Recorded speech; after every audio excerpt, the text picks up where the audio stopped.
So we are nearly 20 participants. Let's wait another couple of minutes and then we'll start our session.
Sorry for not having a background music. That would be nice now, but we are already 18. We'll wait, I'd say, another 2 minutes max, and then we can start the session with an introduction and then listen to the speeches by our partners.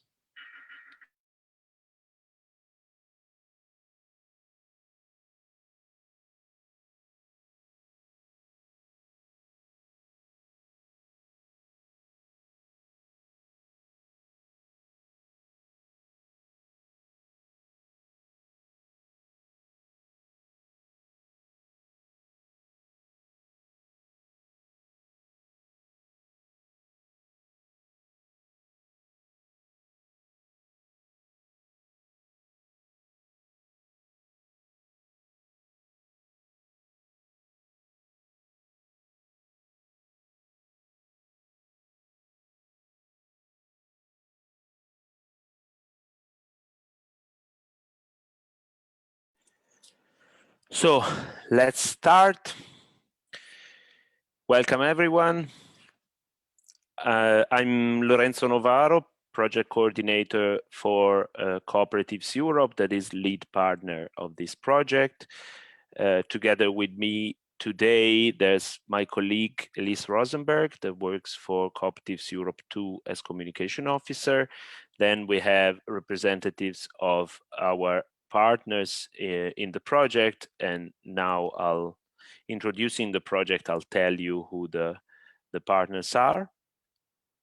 So for today, the title is Collaboration in Time of Crisis, Reimagining Co-working, because the SCC project is a project that was born in co-working spaces, and it involves collaborative spaces and innovation communities. And during this afternoon session, we'll get into what those words mean. The SCC project, the Sharing Collaboration Cooperation Project, is an Erasmus Plus strategic partnership. So it's a project that is co-funded by the European Commission to support innovation and research and mobility in education and training. It's a partnership that unites co-working spaces, higher education institutions, so universities, innovation communities, international networks, and umbrella organizations like Cooperatives Europe, with the general objective of stimulating the development of collaborative spaces for innovation and anticipating the transition to a digital society. As you can see, this introduction was written before everything that happened in the last year and a half. So we decided to have this webinar today, not only to showcase what we did in the first part of the project to achieve these objectives, but also to look at what happened during this crisis and what changed in our perspective on collaborative spaces. Because we were talking since the beginning, since the inception of this project, on innovation and the digital transition, thinking that that was a trend that would take some time and some planning. But actually, a lot of workers around Europe transitioned to digital work in a fortnight. At one day, it was announced a lockdown in their country, in our countries, and the next day they were digital workers. So the world changed much faster than we thought, and now we have to kind of chase history instead of making history. So this project had its own design ideas on how to handle this transition, and now we are faced with different challenges. The main objectives of the SCC project were to support the transformation of co-working spaces into collaborative spaces. I will get back to that later. Promote the creation and systematization of the workflow between co-working spaces, higher education institutions, and the innovation community, because we thought that there is a discourse that is needed around the whole sharing and collaboration economy regarding the connection between different actors. So the SCC project was designed to bridge this gap, putting together those that actually manage and live the co-working spaces with the innovation communities that are built around the needs of different kinds of workers, many times knowledge workers, freelancers, designers, and different kinds of new professions that found their own way to build community. And that's what we call innovation community in our partnership. There are two representatives of this approach. We have Impact Hub from Florence, Italy, that is managed by Lama Agency, a cooperative from Italy that has different professionals among their ranks, and that manages a space, but at the same time mostly animates a part of a global community, the Impact Hub global community. And the higher education institutions. In our case, we have the Mondragon University that joined SCC as partner and represents this educational approach to collaboration and innovation. Then the third main event of this project is to develop methodologies. The methodologies that we are developing are not complete innovations that come out of the blue, but they are mostly collection of existing tools that we include in a more structured methodology to achieve some goals. So what we are going to present today are the results of this work, research pieces, mapping, and a toolkit that is what will be exploited by our partners to develop further the project and influence their local communities with local events that we're going to introduce later. Who are the project partners? I already introduced some. WeShare is a network and a community that exists in different countries around the world. We have a partnership with WeShare Quebec, the Mondragon University in Bilbao, in the Basque Country, Condiviso from Genoa in Italy, a cooperative that is an agency and a co-working space at the same time. Febecop, here from Belgium, representing the cooperative associations and federations together with Cooperatives Europe. Tasbaez, a cooperative from the Basque Country that works together with the other actors to develop innovative solutions in education and in many other fields.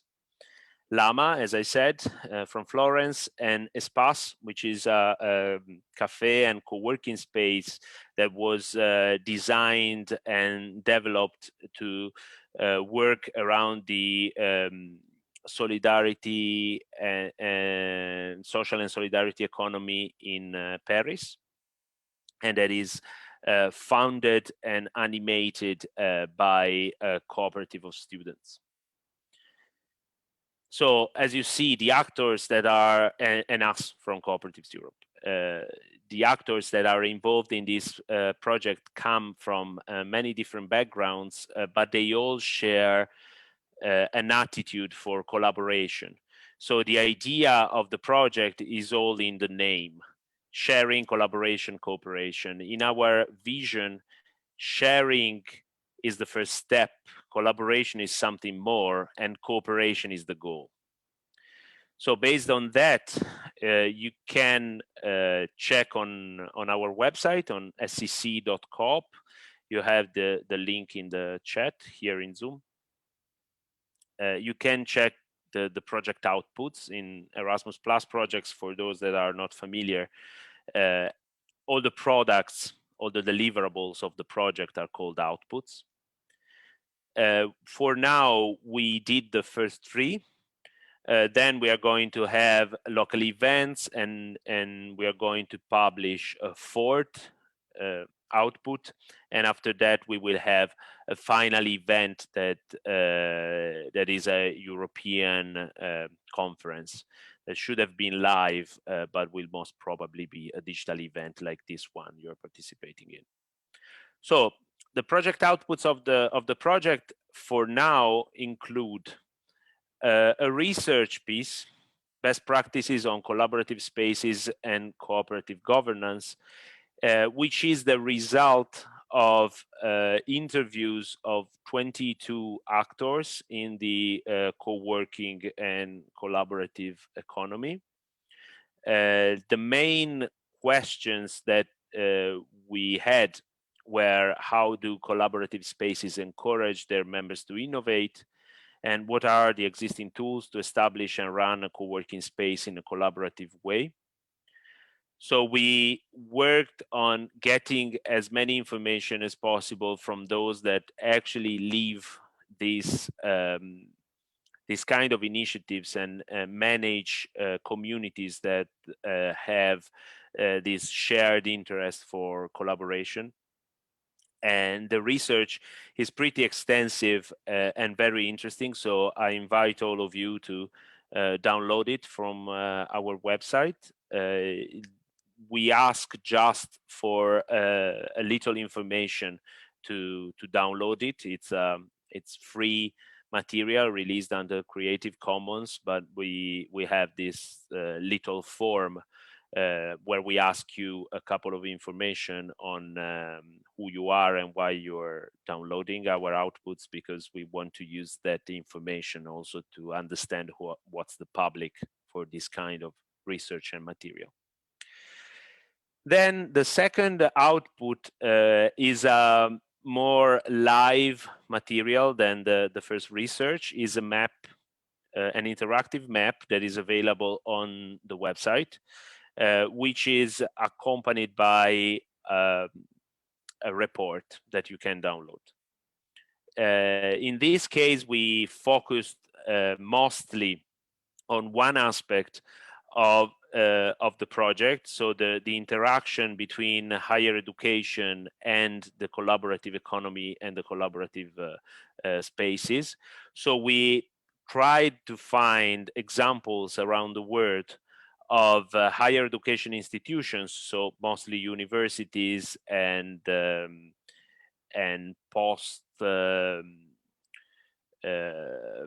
postgraduate courses that include in their curricula or in their education setting co-working spaces or collaborative environments of some kind. But we didn't want to do like a census of everyone that has a nice and hip space with open space and desks for everyone. We wanted to find actual curricula that use the setting in a meaningful way in their education. So we contacted some of them. In other cases, we just found what is publicly available and we compiled this map. This mapping is a live one. So if you have suggestions, please get in touch with us, because we want to update it and keep it alive also after the end of the project that will end this August. But we want all this research and all this activity to continue also after the funding. Then the third output is the Karakol Toolkit. It's a toolkit, a collection of tools that Dario, one of the representatives of the partners from Lama, will illustrate better later. It's a toolkit that we tried to make as customizable as possible, and it is available directly from the website because it's an hypertext, so it really needs the interactivity of the website itself. But as I said, it will be introduced better later. So just a few words on how the project worked until now. Since this is an Erasmus Plus project, mobilities are definitely part of the game. It's why the program has this name. So it takes the experience of the Erasmus for students and translates it in other fields. So we were lucky enough to have time to do 2 training activities abroad before the world started crumbling around us. So we had the first training activity in Bilbao in the Basque Country in October 2019. In that case, we were hosted by the Mondragon University, and we immersed in the entrepreneurship program called Mondragon Team Academy that is delivered there, but actually is not only there, because the students of the Mondragon Team Academy also go around the world during their studies. And we were very interested in seeing how this collaborative setting is part of the soul of this course. And then based on what we saw and the methodologies that are used by the Mondragon University for that, we tried to simulate what a new collaborative space co-design activity would be. So we worked together to develop a new hypothetical collaborative space, and with that work, we defined some of the main elements that we all agreed are necessary for every innovative co-working space, especially if that space has to host a community that goes towards collaboration and cooperation as we think is necessary. Then the results of this training also contributed to the definition of the second part of the report that goes together with the mapping. The other training activity was held in Florence, in Italy, in January 2020. So just before we stopped traveling, for many of us, it was the last international activity. The workshop was hosted in the space of Impact Hub Florence. That is a repurposed industrial area in the south of Florence, if I'm not wrong. Maybe Dario will correct me. In the north. Yeah. So the other way around. The workshop was very interesting for all of us because we were hosted inside a collaborative space where people were actually working and living the space all around us. So we used the moment to develop the basis for what would become the Karakol Toolkit. And we came up with some of the main concepts that are behind that toolkit, including the division in 4 different sections that then represent the different steps in the process. It's the toolkit is a very interesting output for me, honestly, because not many Erasmus Plus projects that I've seen went really beyond the form of a document. So many times you see that in applications and description of projects, there's a lot of words dedicated to how innovative the form of the outputs will be. And then the result is usually either a PowerPoint or a PDF. In this case, we decided to really make it interactive. So if you have time and interest, please go on the scc.coop website and check how it works. So this toolkit then was published later in the year, and it was the last activity that we managed to deliver before a forced stop. Now that the project has restarted and we are looking forward to summer with a higher degree of freedom, hopefully, our partners are developing the multiplier events that will happen in their local communities. We will maybe talk a bit about that at the end of the webinar. But all the events are going to happen during the summer, starting this week in Genoa, Italy. And the other cities involved will be Paris, Bilbao, and Brussels. So, without further explanations on my side, we can go to the main topics of the webinar. So now Dario Marmo will introduce us to the Karakol Toolkit. Then we will have the experience of Espace in Paris on how they responded to the COVID crisis, modifying their activities and adapting their activities to what was necessary. Then Condiviso will present to us a sentiment analysis on the social media trends and the news trends connected to the co-working and the crisis. And then if we share, we'll manage to join us, but there's a time difference with Quebec, so we'll see. We could have something about the experiences there. So now I'll leave the floor to Dario. I just have to stop sharing.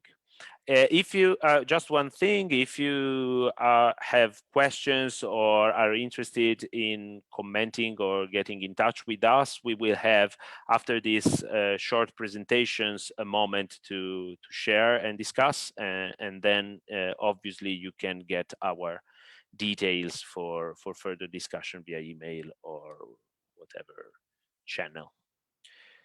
So Dario, the floor is yours if you want to share.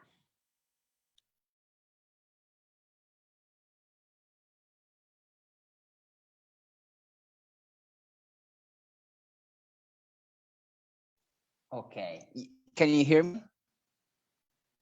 And can you see the screen? Yes.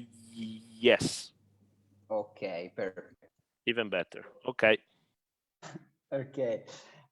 Thank you, Lorenzo, for introducing the toolkit, and thanks to all participants for being here. Let's say you presented the toolkit, let's say, as the somehow final step before the crisis, the disaster we lived in the last year and a half. However, let's say the toolkit is still relevant even after everything we experienced, because somehow it has been based on the experience of all the partners within the consortium, and also of all of the other organizations that were somehow interviewed or involved in the research part. So let's say, just to describe how we got to have the toolkit that you can see on the side, the process has been structured with some first interviews, really to understand from the practitioners, from the community of practitioners we work with, which were the good practices, commonalities also of their approach in building somehow a collaborative space with a particular focus on the cooperative organizations on one side and on the academic institutions on the other. Okay, because let's say there are many different ways to interpret collaboration and collaborative spaces. However, we try to have a particular focus on these two targets. So on one side, how can cooperatives and social businesses open up their spaces to wider communities, okay, and somehow to involve also other organizations, citizens, associations in what they do. And on the other side, how academy can build some spaces, okay, not only physical spaces, I would say spaces for interaction with wider communities, also to face and to answer to social challenges. Moreover, the academic world is characterized by the so-called third mission, no? Which in theory should be one of the three focuses of universities, trying really to bring knowledge out of the university and make it common for the most. Okay, so these somehow are where our points of attention when starting this research. And then what we discovered is that there are some commonalities, okay? There are some aspects that may somehow trace a path to follow in opening up a space or starting up an initiative that want to be community aware.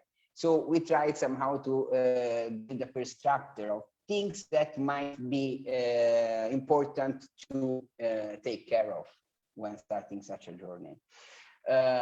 Of course, by doing this, also we consider that we were not inventing the wheel. The wheel was already there, okay? So we have years and years of community practices that have been developed by very different organizations. So a lot has been done in the design and systemic design field.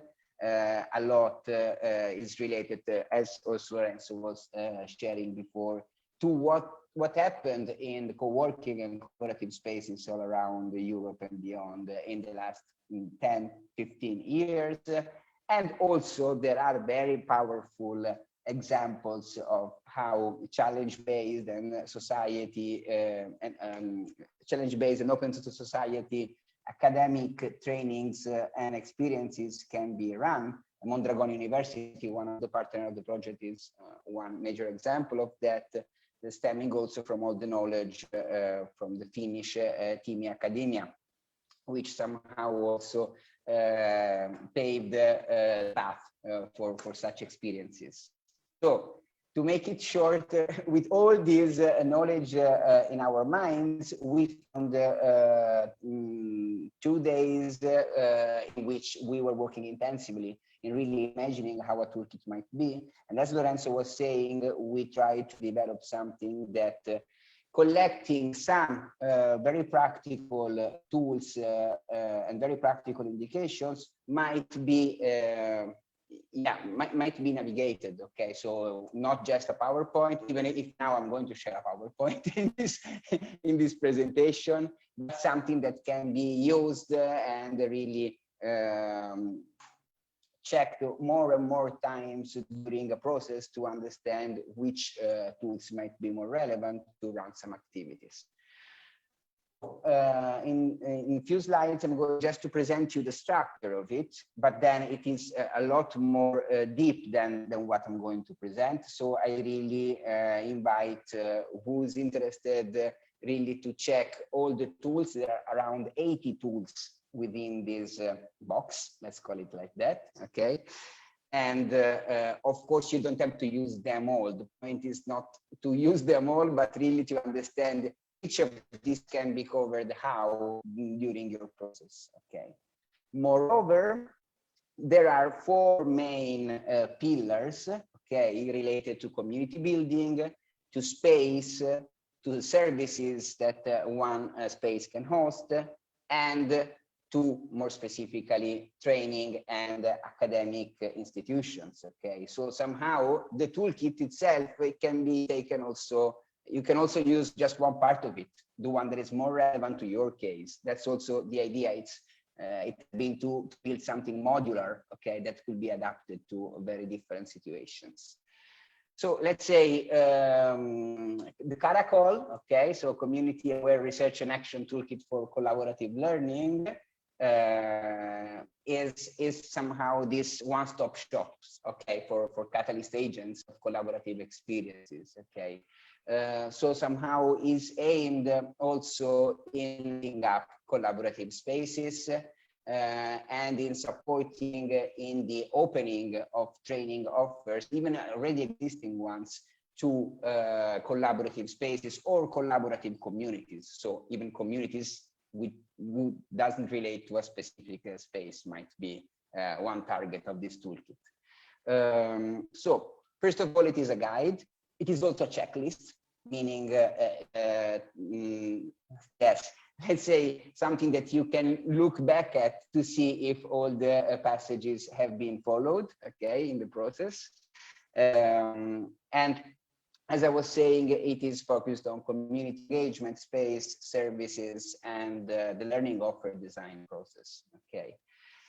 All the hyperlink, the 80 hyperlink you can find in the toolkit are open tools, okay. So again, the idea is also not to paywall knowledge, but try to harvest everything that was already out there to give as many examples as possible. So we don't have the time to thank all the, let's say, other organizations that created the tools that are collected in this toolkit, but they are many, and just looking also at the sites, there can already give you a wide overview of who's working on what related to these themes.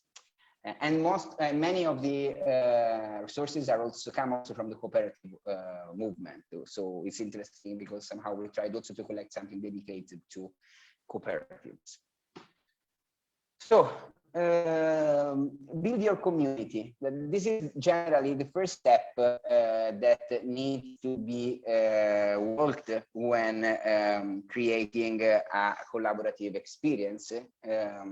And this is because somehow the experience itself doesn't start without a community really supporting it, okay?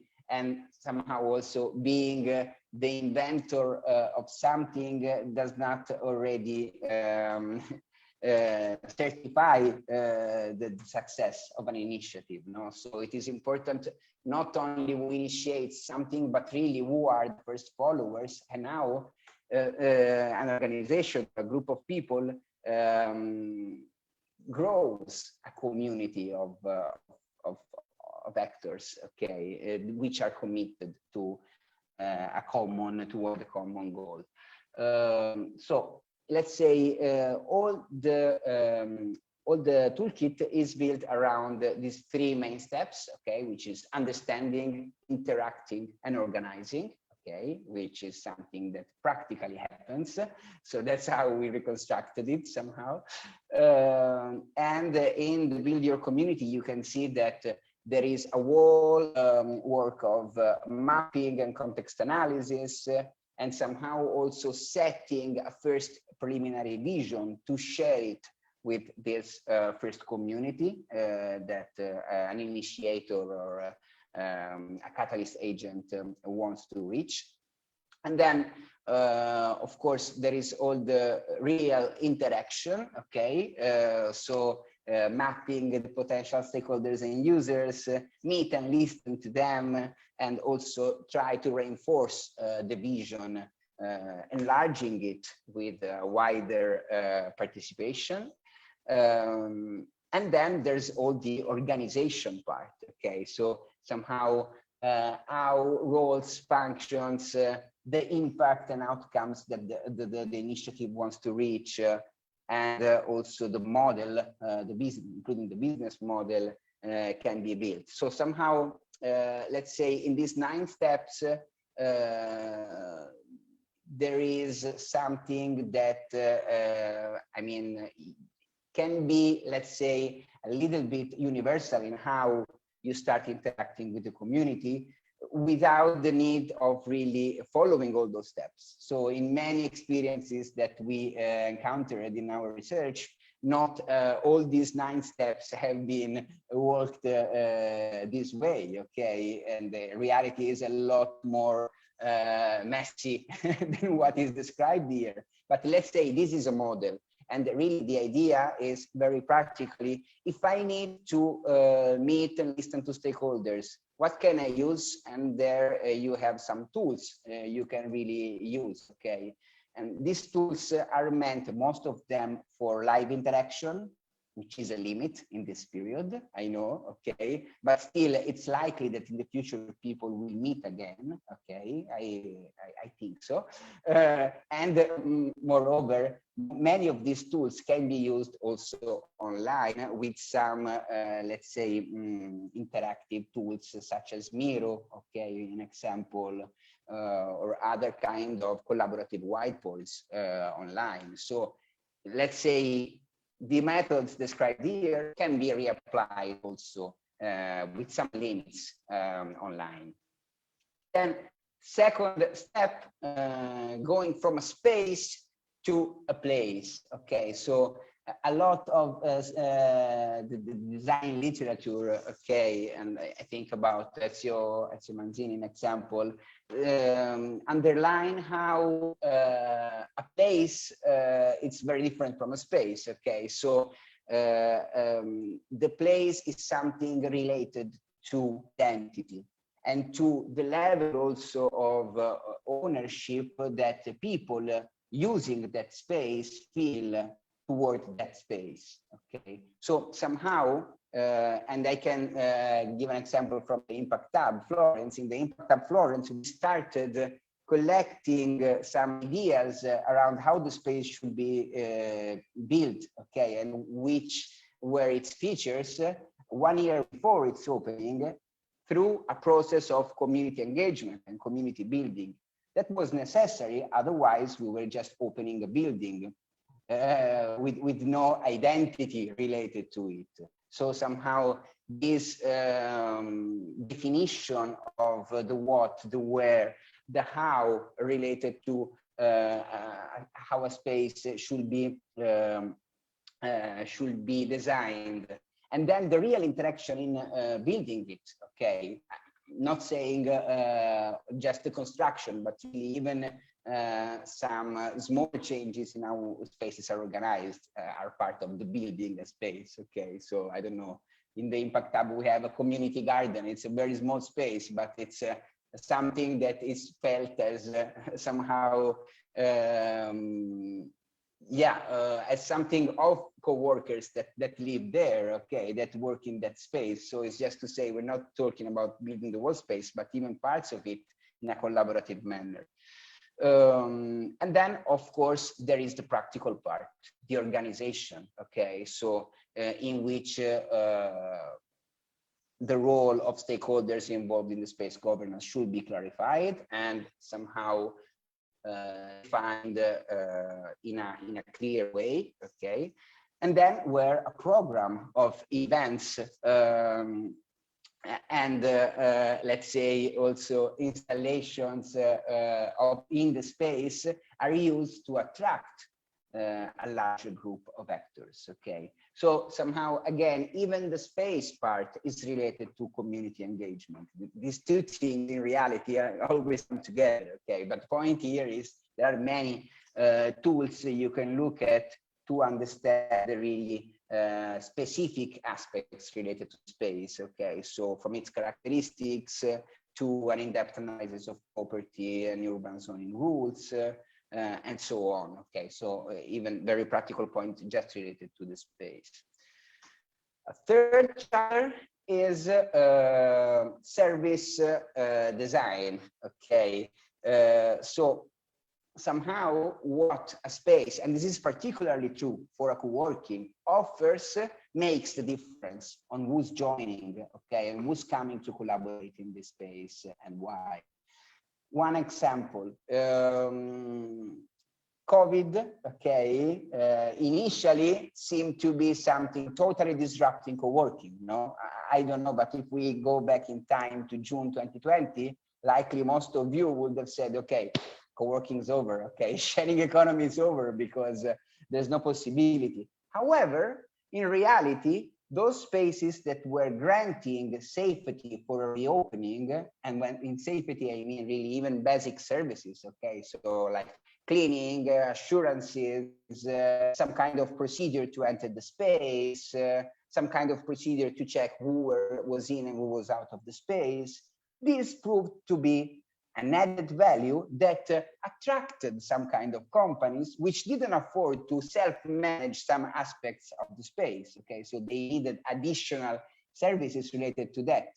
So again, of course, this was not a value at, well, it was a value always, but it was not this kind of value 2 years ago, okay? But let's say that the spaces who thought about these things before COVID somehow were already ready react to that and offered an added value that was just what was needed on the market of very small enterprises and, for example, individual professionals, okay?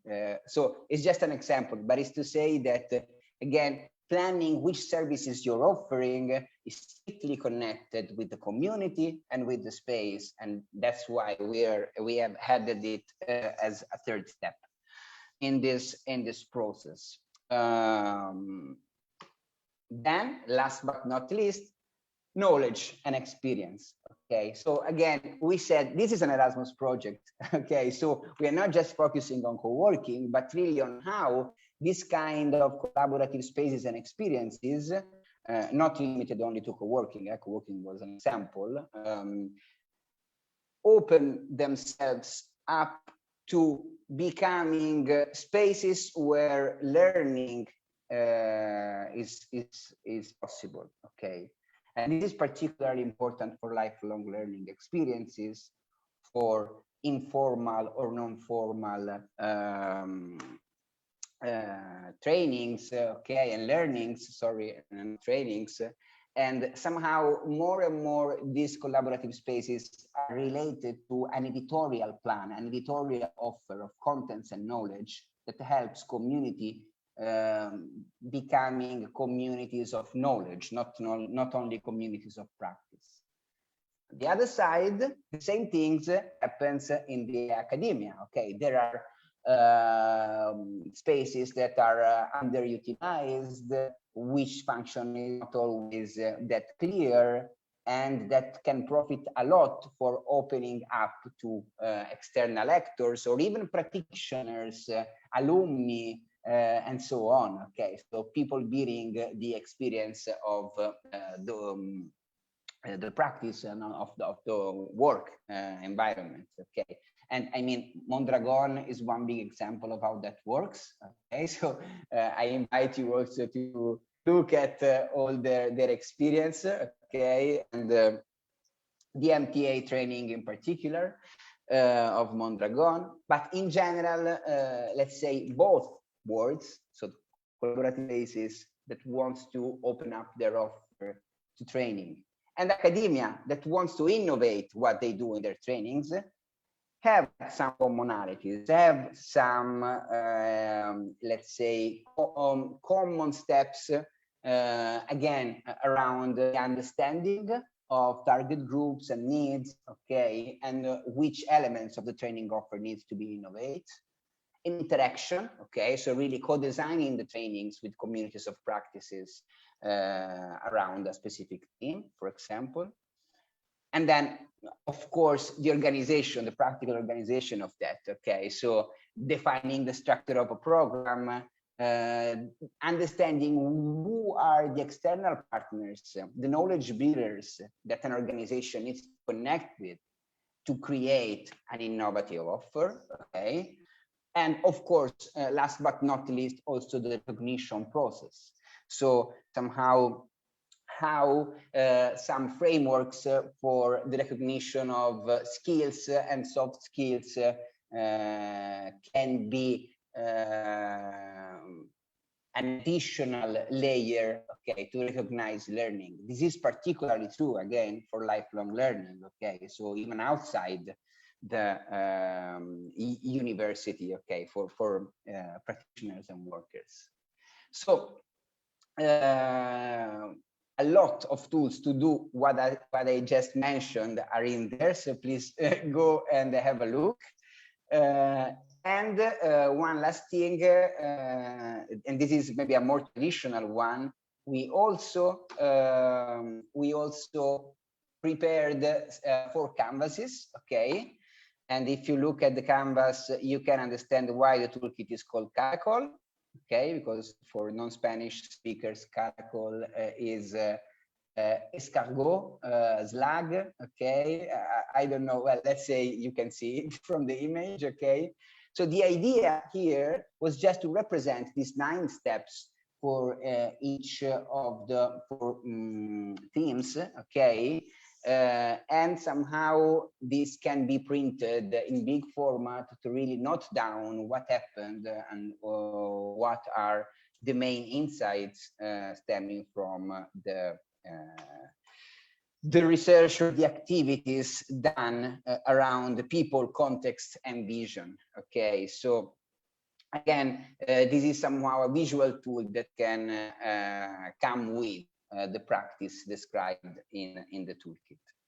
Last thing, and then I shut up. Sorry if I was maybe too long. Okay, on each of these 4 phases, okay, these 4 themes, there are also insights regarding governance, legal aspects, the business model aspect, and this is somehow related to, again, adding more transversal layers that could give even more indication about the practicalities of how things work. Okay, so you don't see this in the presentation, but if you go in the site, you will also see there are a small section related to these transversal aspects that somehow can also add value to the toolkit.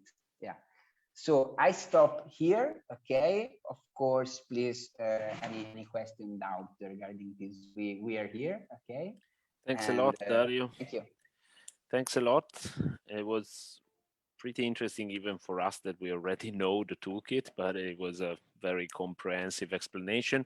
And as you said, in the end, there's much more in the toolkit other than really a lot of links and a lot of tools all gathered together and organized, but there are also information for those that actually want to launch an activity that could become their own career or their own entrepreneurial idea, other than just getting together a group of people to collaborate. That can also be a sustainable model to build an enterprise, possibly a cooperative enterprise, if the group is aware of what it needs and what it means.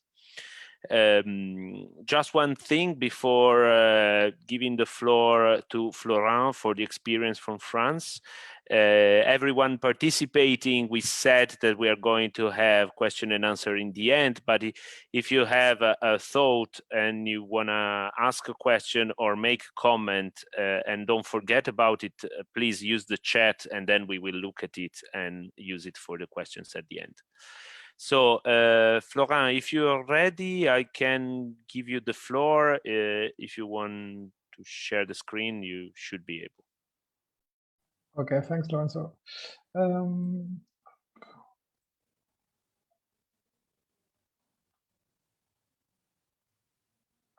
Is it okay for you? Yes, okay, looks so, good. Okay, so hi everyone. Like Dario said, last year was really complicated, I think, for all of us and for all the collaborative spaces in Europe. I will present you the situation in our collaborative spaces in Paris. So to explain who we are and what we're doing. So Espace is a collaborative space in the south of Paris. We have 500 square meters in 2 floors, and we have many activities, but we can sum up in 3 activities, I think. The first one, co-working spaces. So we welcome co-workers from especially young co-workers and the co-workers with social projects. So the cooperative, also association, NGOs. The second activity is we have a bar opened during the evening and sometimes the night as well. The third activity is we organize a lot of events for the co-workers, for the bar, with some businesses from Paris and from all over France.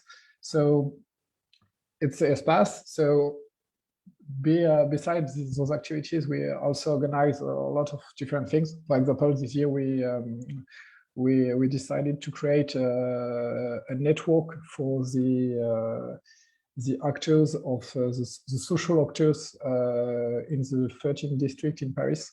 So it's one of our activities right now, but we organize a lot of things. So if you want to see some pictures of the place, so it looks like that, and I show it also to the partners who didn't visit Espace yet, for a lot of them. So it's the first floor for the bar. It's like a big room where we organize a lot of events and a lot of activities. And when we cannot use the room, it's used for the co-workers during the day. And it's the top floor. So we have an open room, an open space, and 2 rooms for meetings and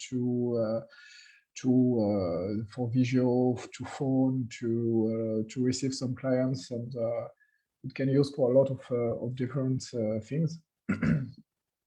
So it's Espace. So now you can see what we are.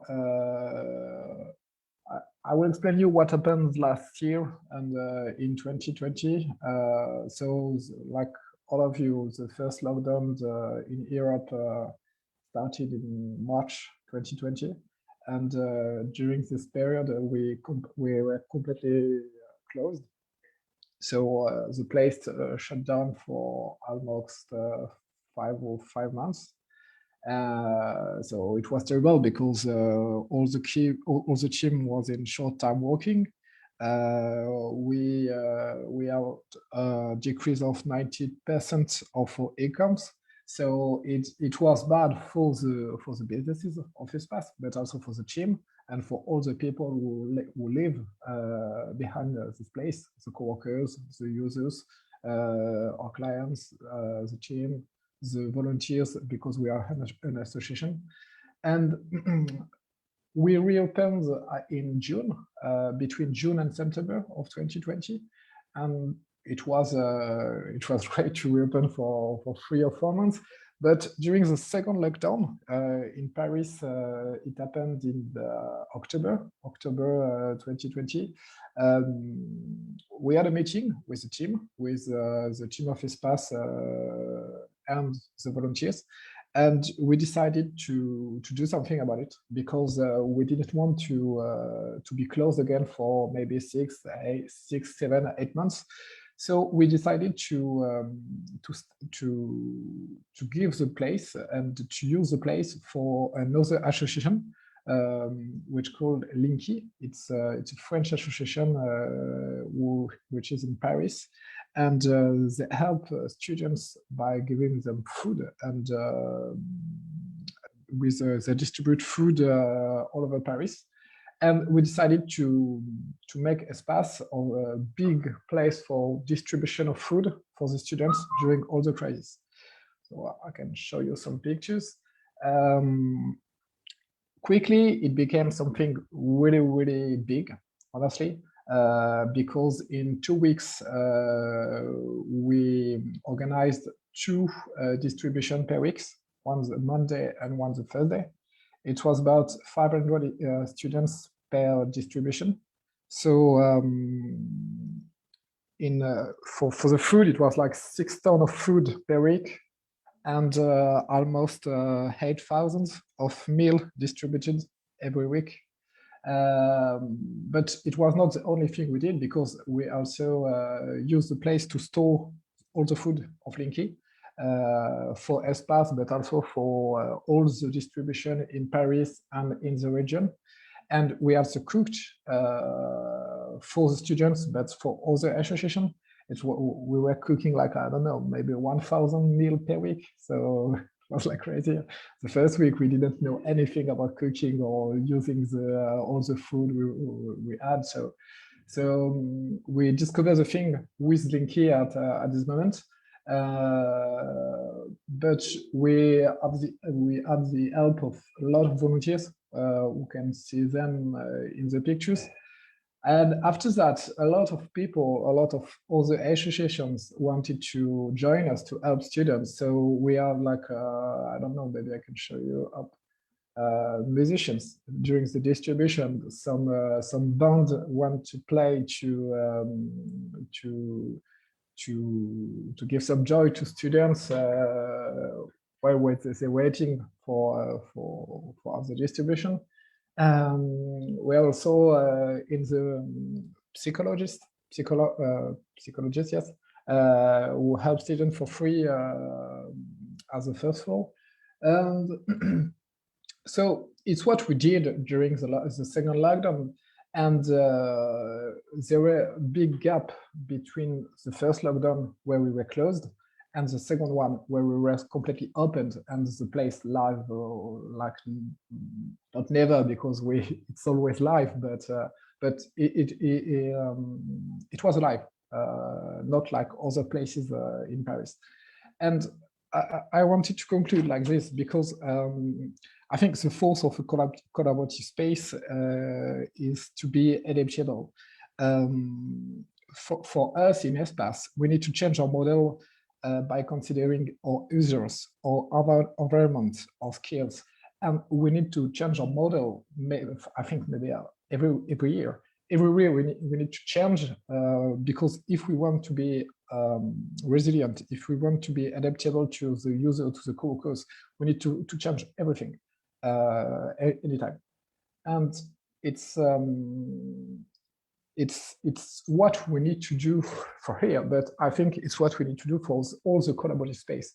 And what we wanted to do with the toolkit is like to have some kit so the new collaborative space can use and can learn how to be adaptable, how to be more resilient, because when we have a crisis like this, we understand like a collaborative space like us with a social policy is more resilient than other places like a bar or something like that. For example, a lot of bars in our neighborhood were completely closed, and now they're shut down for good. But we're able to transform the activity and to do something great in the crisis. And it's what we wanted to show in the toolkit and in what we're doing with all the partners here. So that's it. I don't know if you have questions or. Thanks a lot, Florent. Yeah, I don't know if something appeared on the chat. No, not now. It's a very, very interesting experience, especially because you talk about the reaction to the crisis, but also show that getting together with another organization then led to getting together with others, and then others, and then others, and the community grew out of the needs. And this is really showing that what we want to do with support for the collaborative economy is something that can work, and that it naturally works if the resources are there. So if you have the space and someone else has the expertise to manage big batches of cooking to support people that need food, then if you get together, you have a solution for the need of those in need. So it's a great experience, and I'm happy that you were able to share it with us. Many times the collaborative spaces that we talk about are connected to professional activities, but that's not always the case. So if the needs change, also the answer needs to change, has to change. So thanks a lot. It's a very, very interesting experience. And I know that for this, Espace also did the round on the newspapers around the world. So that's also interesting that some mainstream media had some attention for it. So now it's the time. So it links well because it's a media analysis actually. So Claudia will present to us a research that was done by Condiviso during this period, and then after that we can discuss a little if we have time and you're available. So the floor is yours. Okay, thank you, Lorenzo. Hi everyone. I'll give you a quick overview of the perception of co-working spaces in the last 12 months, more or less. Let me share the screen. Okay, can you see presentation? Okay, let's go. So just very quickly, what is Condiviso? Condiviso is a network of professionals and companies that collaborate with a consortium cooperative form.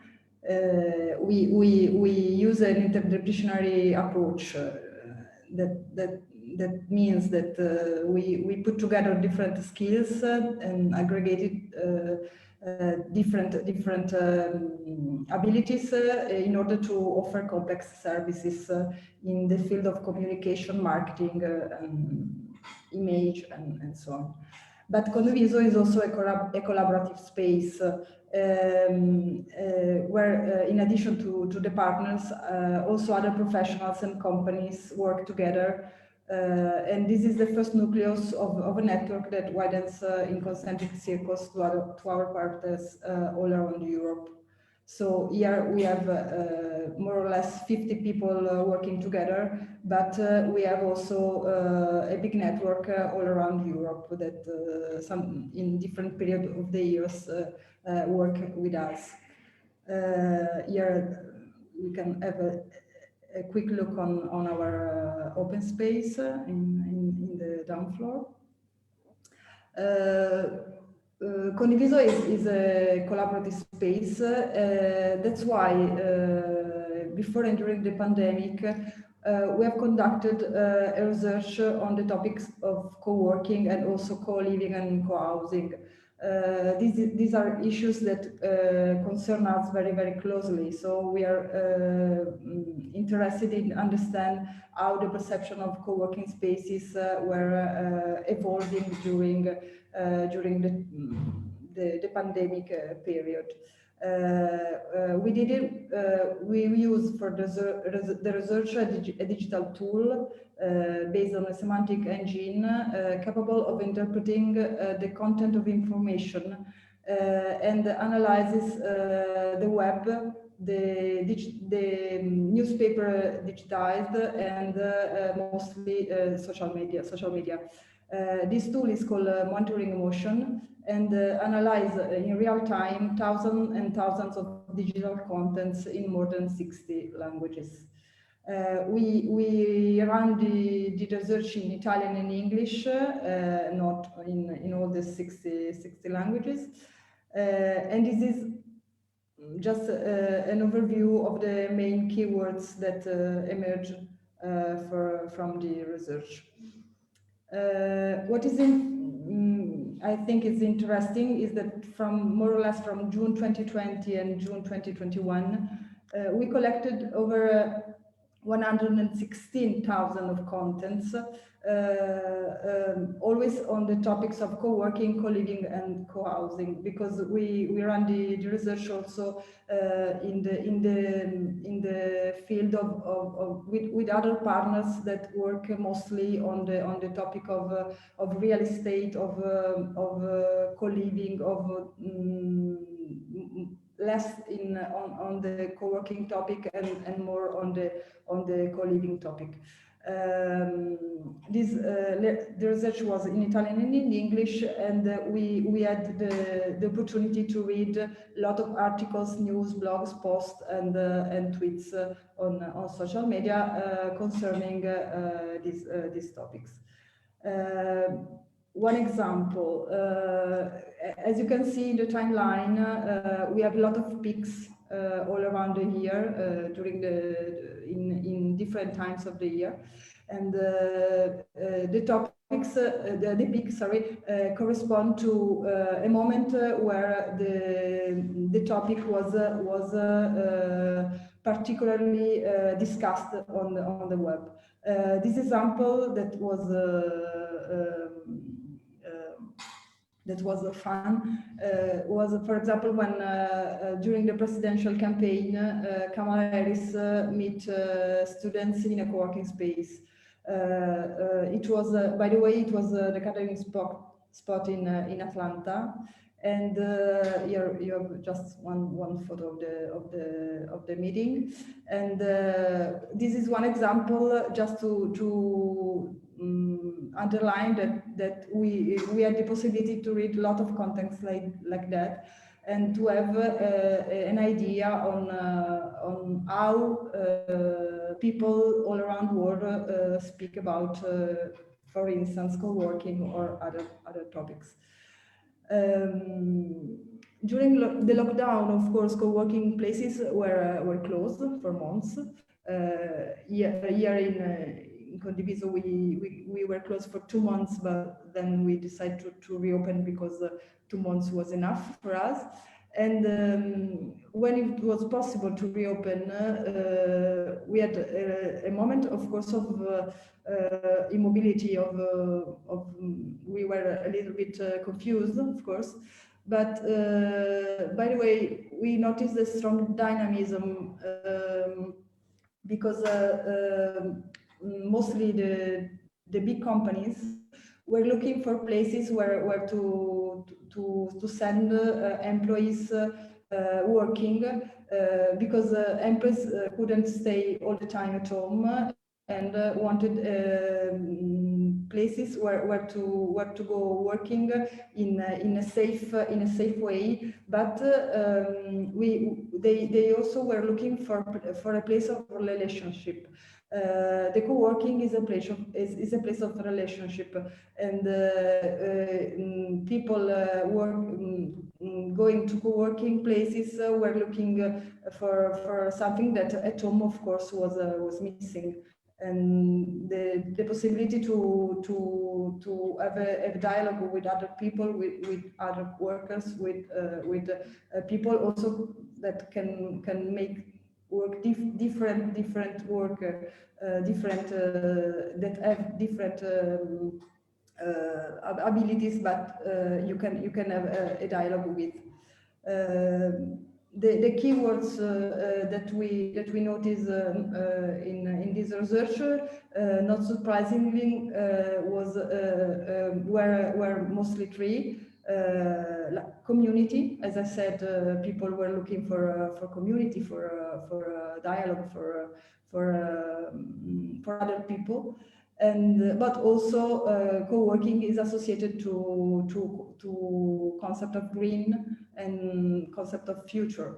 Green because the co-working is considered working in a co-working is considered something that is friendly for the nature, for the environment, and is also considered something modern, something that is a modern way to do your work.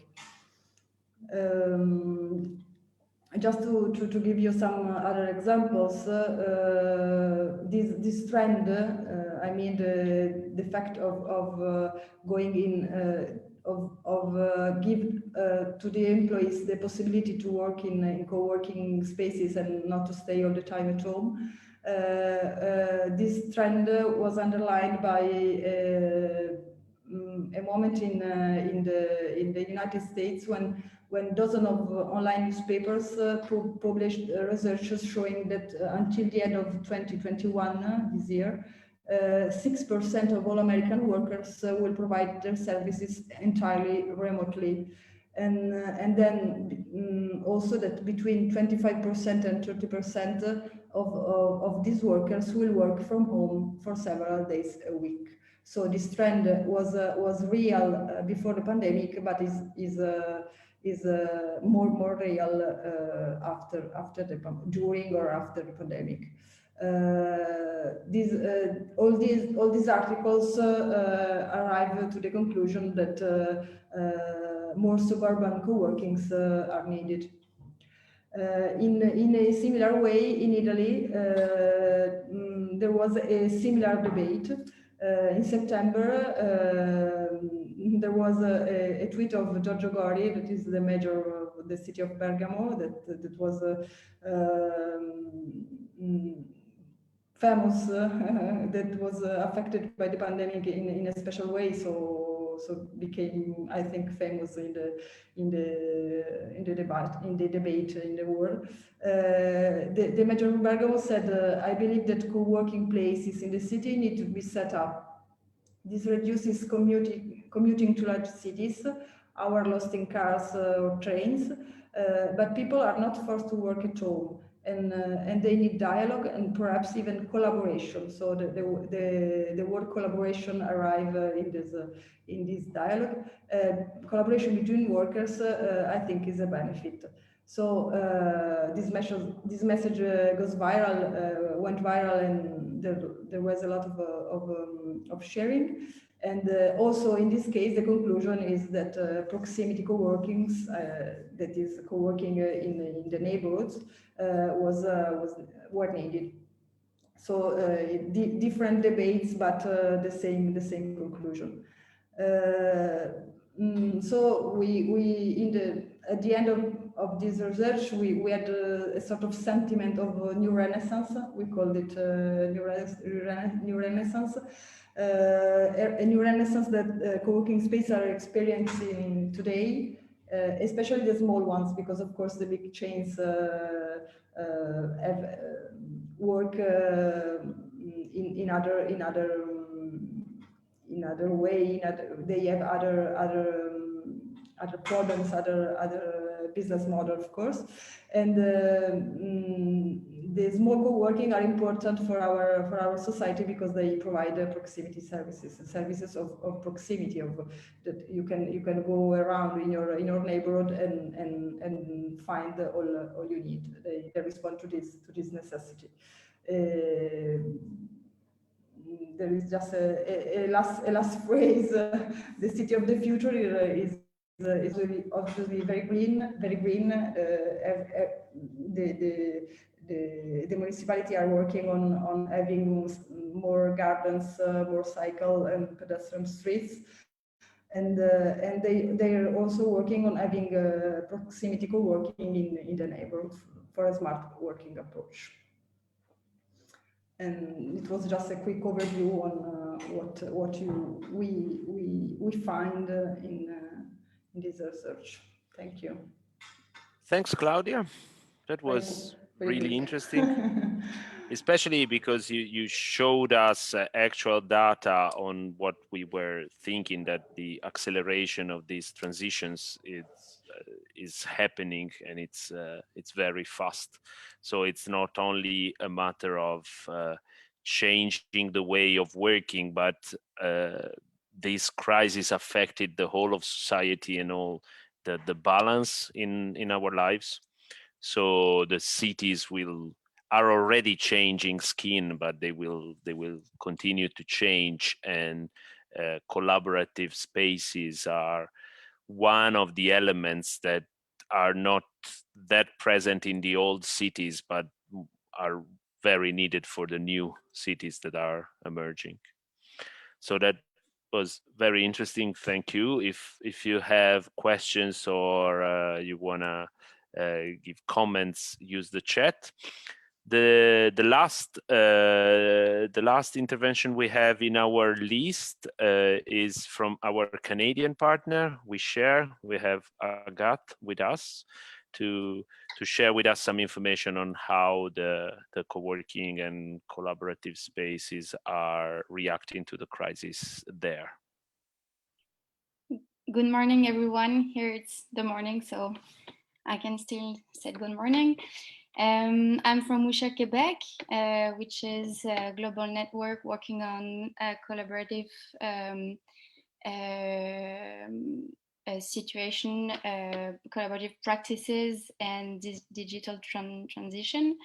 We were partner in this project with all the partner speakers today. In Quebec, as in France and everywhere, like Florence said and Claudia said, it was a very difficult year. Some of our greatest co-working spaces closed their doors. So we are very sad to see l'Esplanade closing their doors.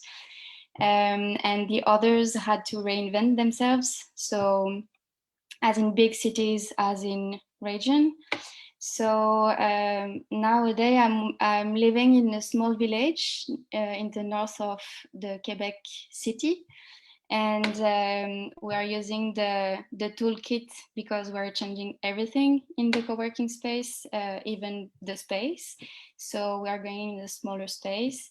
So we used part of the toolkit to help us, and it was very useful. I can't wait to share our observation about it.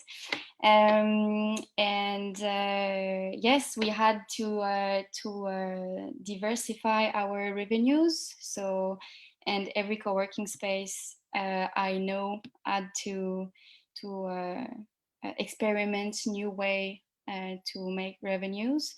So nowadays in Baie-Saint-Paul, which name of the co-working space is La Procure, is to organize some events to help the development actors to gather people around their development strategies. So as we are communities leaders, kind of, we know how to gather people together, help them to speak together about a topic, and invent some speakers and create like a new discussion. So it's really appreciated, I think, for the moment, our way to see how to help the development actors. So we try this to help us with our business model. Yes, it's kind of those kind of things that co-working spaces in Quebec experiment to survive. I think it's surviving for the moment. Thanks a lot. It's also nice to know that the toolkit is used in the wild somewhere. So it's very nice. Many projects have an actual application when they end, but fortunately, this is while it's still alive. And just to let everyone know, the toolkit was also translated in French directly by WeShare. So we are going to upload it on the website, and it will be available for everyone that prefers French to English, even if many of the links bring you to English tools. But it's a very nice feature to have it localized. So now we are nearly perfectly on time, and that's always good news, especially for these online events that fill our agendas these days. If anyone has a comment or a question, now is the time. Or anyway, you have the link of the project, so I'm gonna put it in the chat again, so you can contact us through the website or through the websites of the partners that are linked there. The last piece of news that we want to share is that the multiplier events we were talking about are going to start very soon. The first one in Genoa in Italy is going to happen this week. So Claudia can tell us a bit how it's going to work, but the most interesting aspect is that there is a collaboration, a very strong collaboration with two of our associated partners in the project, so the University of Genoa and Tata Box, which is a collaborative space for students that is a particular experience in that city, because it was created because of the direct needs of the students that didn't have spaces to study together in that university. So Claudia, if you can tell us 2 words about how it's going to happen on Friday. We're going to run the local event on Friday, 11, and we are very excited because Databox and Università di Genova are going to join us. and we're going to apply the toolkit to the experience of the students that already use Tatabox services. Tatabox, as you said, is a co-working space for students that is quite a particular experience in Italy, I think, but also in Genova in particular. And the students that already use Tatabox services will use the toolkit in order to better understand how the process of a co-working of a collaborative space works, and to tell us if they need to implement to have more services for their needs. So they're going to experience the toolkit, but they're going to give us some news on what kind of services they would like to have in a collaborative space. So we'll use this focus on the services in order to make something operational, something on the field, I mean.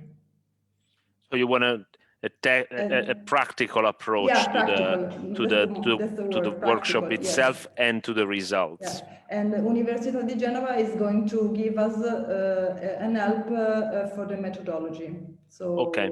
Because Paola Lampugnani was with us, with SCC partners in Bilbao for the same reason. So she's the same person that will help us in this. Yes, the universities that are connected to the project not only include the actual partner, the Mondragon University, but we also have others like the University of Genova, and we have KU Leuven here in Belgium that participated in one of our workshops. So we are trying to get through also to academia on this, and we hope that that will work. The project is now in a very sensitive phase, so the local events hopefully will not be disrupted by new crisis of some sort, and will be able to meet people live. Then for anyone interested, we will have our final event online again around mid-July. We will announce the date soon. If someone has a comment, we can take it, or otherwise it's already 5, so we can free everyone from this digital gathering. We have also Louis with us. He was one of the initiators of this project. It's always nice to see him with us. Hello. Hi. So did you like the results of the project so far? Do you think it? Everything. It's amazing as usual. It worked as promised, at least for now. Beyond all expectations. We had a long hiatus, but it's we are coming back strong. I can imagine. So at this point, I just renew the invitation to go on our website. There's a lot of stuff there, and you'll also find some reports and some pictures from the local events there once they happen. And the next appointment for those that are not in Northern Italy is mid-July. For those that are at a reasonable distance from Genova, please join the event on Friday. It's gonna be interesting. So thanks a lot, everyone, and see you the first time we can. Yeah. Thank you. Have a nice evening. Thank you for your participation. Bye, everybody. Thank Bye, you everyone. very much to all. See Bye. you. Bye-bye. Bye-bye.